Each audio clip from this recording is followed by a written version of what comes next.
Hey guys, it's me Jocelyn. So today I'm going to be showing you some mask transitions on Alight Motion.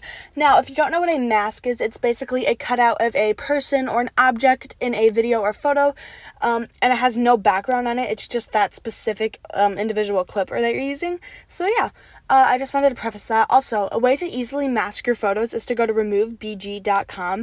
It instantly removes the background for you and it's completely free. So I just wanted to help out you guys, because masking takes a long time. I understand it. I've been doing it for years, and this has saved me so much time with editing. So I just wanted to let that be a little tip for you guys.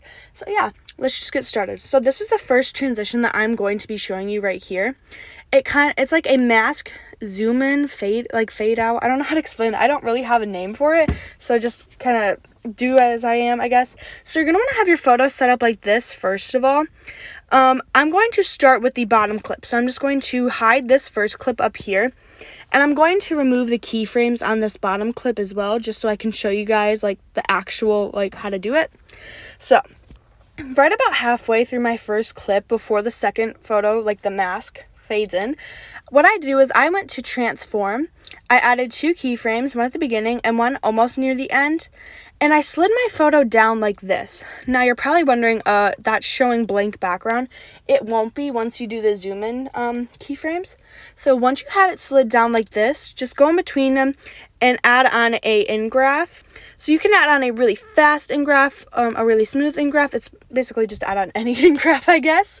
Now what you want to do is on that same photo, go to the zoom in panel and add keyframes exactly where you added them the last time.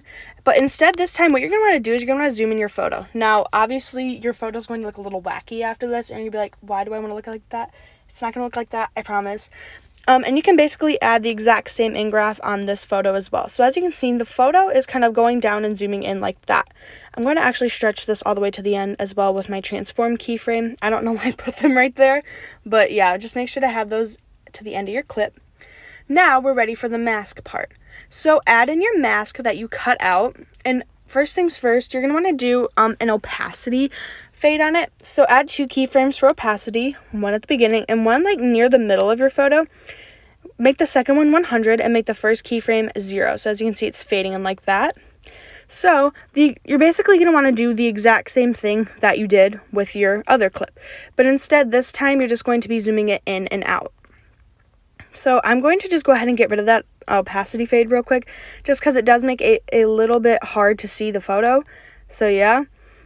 So right now what I'm going to do is I'm going to add a keyframe on transform, one at the beginning and one at the end. I'm also going to delete this keyframe right here. Just give me a second to reset the photo, the mask. There it is. Okay. So I'm going to add 1 keyframe on it for transform, kind of right here. One at the beginning and one near the end. It doesn't have to be at the super end though, just like the other one. And what you want to do is you want to have it come in from the very top corner, the left corner. You're going to want to have it come in from there. And I recommend a fast graph for this, just so you can't see this outline, their straight line, because nobody has just straight lines in real life.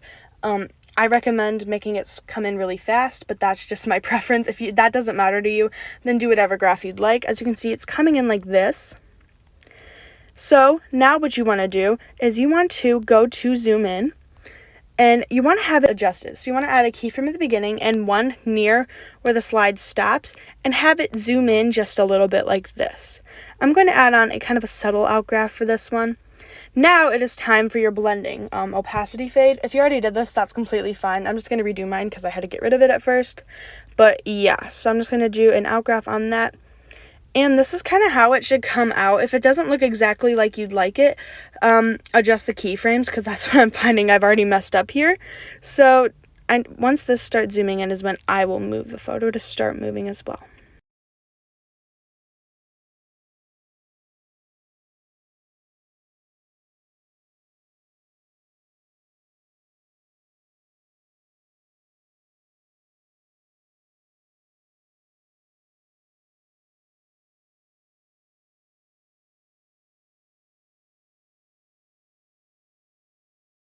Now, this next transition, I say, in my opinion, is definitely unique.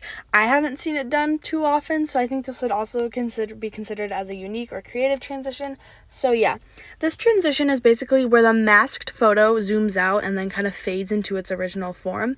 As you can see, if you look, her bed sheets are slowly starting to fade in from the car that she's in. So I just think that's really cool. So first things first, you're going to want to have your original photo on the bottom. I'm going to copy this real quick. So you're going to want to have your first photo and then your second photo right here. I'm going to get rid of the fades on it because we can add that later. So you're going to want to have your two photos set up like this. Now add in your mask. You can completely ignore what I'm doing right now because I have to fix this up a little bit. So on your masked photo, you're going to want to have it zoom out. So just make a simple zoom out transition, and you can do that by going to the zoom in panel, adding two keyframes at the beginning and at the end. And on the one at the beginning, zoom it in a lot. And if you want to have like an intense zoom out, you can definitely do an intense value and then a super fast outgraph. I'm just going to do it like kind of like that. So it ends up looking like this.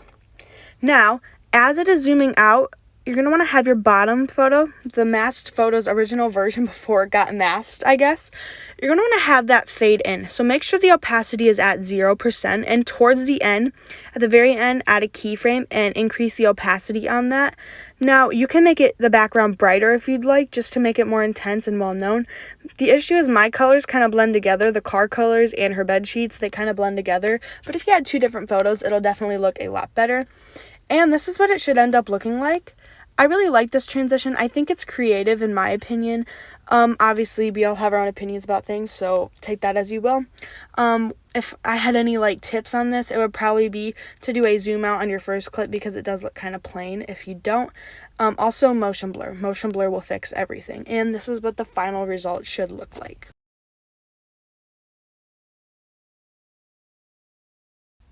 So as you can see, if I go frame by frame, the car is slowly fading into the bed sheets of the masked photo. And yeah.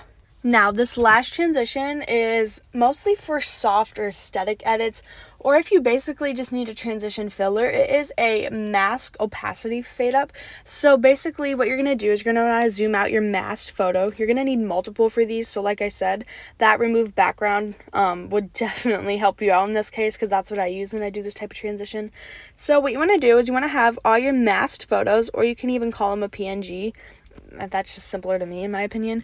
And you're going to want to have them set up. For the sake of this, and since I didn't already do it, I'm just going to duplicate my masks, one up here and one down there. I know it looks a little bit silly, but just bear with me.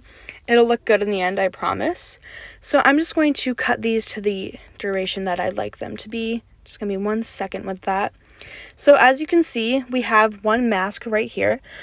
What you can do is you can go to border and shadow, and you can add on a outline to this, or a border to your mask. You can make it any color you want. I really like white, so I'm just going to leave it at white. Now what I'm going to do is I'm going to go to blending and opacity, and I'm going to turn the opacity all the way down, add a keyframe, move a few frames forward, add another keyframe, and then just turn it back up like this. So as you can see, one of them is appearing right now, and then the other one down here, I'm also going to add on a border to, and I'm going to do the exact same thing. I'm just going to make it fade in like this. Now this is one of the more easier transitions that you're probably going to do with masking. Obviously you don't even need to do this one if you didn't want to, but if you're going to do a lot of these, I highly recommend doing them about 2 frames after each other, especially if there's a lot of beats in that clip that you're doing. I tend to do this transition at the end of an edit when I'm out of ideas and I want something that looks cool. So yeah, this is what it would end up looking like. So they would appear, but like you'd have them appear all over the screen instead. And yeah, that was it for today's video. If you guys enjoyed it, please give it a thumbs up and subscribe, and comment down below any tutorial requests that you guys may have. And yeah, I love you guys. Bye!